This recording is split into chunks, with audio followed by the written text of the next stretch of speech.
کہ دیکھیں یہ جو ہو رہا ہے سپریم کورٹ میں ساری قوم کو تیار کرنا چاہتا ہوں ایک چیز پہ.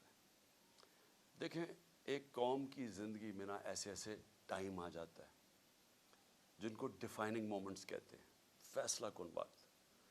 اس وقت قوم کو کھڑا ہونا چاہیے قانون اور آئین کے ساتھ. قانون اور آئین کے ساتھ بڑا واضح ہے کہ اس وقت 90 دن کی الیکشن قانون اور آئین کہتا ہے.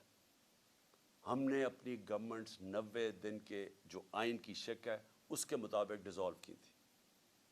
اب اس سے جو نکل رہے ہیں یہ اتنا خطرناک ہے کیونکہ یہ 90 دن کا کہہ کے 11 سال ہو چکا ہے پاکستان سے. بھئی کیوں اکتوبر میں کیوں الیکشن ہو؟ اگر آج پیسے کی کمی ہو تو اکتوبر میں زیادہ کمی ہو سکتی ہے. اگر آج سیکیورٹی سچویشن ٹھیک نہیں ہے, کوئی فکر نہیں, 3-4 دھماکے کروا کے اکتوبر میں بھی ٹھیک نہیں ہوگا تو وہ اور آگے چلا جائے. تو اس کا تو کوئی آخر ہی نہیں ہے. جب آپ باہر نکلتے آئین سے تو قانون تو ختم ہو جاتا ہے. اس کے بعد کیا ہوتا ہے کہ طاقتور فیصلہ کرے گا کہ کون سی آئین کی شک اس نے استعمال کرنی ہے اور کون سی رد کر دینی ہے. جنگل کا قانون بن جاتا ہے. تو جنگل کا قانون میں نے جو شروع میں آپ کو بتایا تھا کہ ڈنمارک اور پاکستان, یہاں کے وسائل دیکھ لیں, ڈنمارک کے وسائل دیکھ لیں. ڈنمارک کے پاس ہے ہی کچھ نہیں. یہ ملک بھرا ہوا ہے وسائل سے. ان کی 68,600 ڈالر $68,600 ان کی اوسط آمدنی ہے, اور یہاں ہماری ہے $1,600. کیونکہ ہمارے پاس قانون نہیں ہے, انصاف نہیں ہے.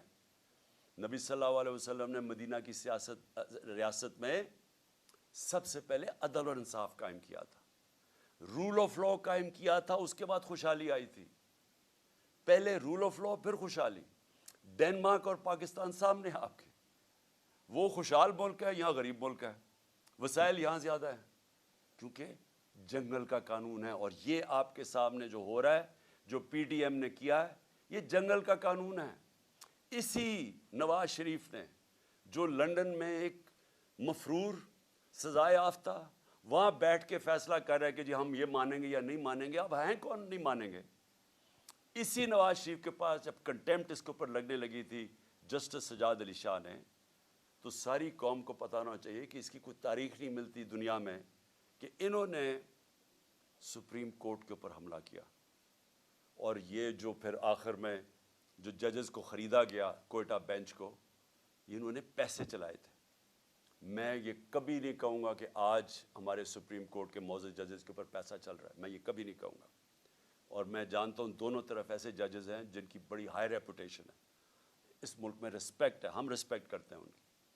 لیکن میں نواز شریف کو جانتا ہوں کہ ساری زندگی اس نے رشوتیں دے دے کے, اس نے لوگوں کو خرید کے, دھمکا کے, ڈرا کے, مافیا سٹائل, جو جسٹس کھوسا نے کہا تھا سسیلین مافیا, یہ مافیا آپریشن ہوتا ہے. جو جج کو کرنا ٹیپیں بنا لیا ان کے اوپر, کبھی ٹیپ ریلیز کر دی, کبھی فیملی پہ اٹیک کر دیا. پولیٹیشین نہیں پسند تو اوپر سے جہاز سے تصویریں ننگی پھینک دی.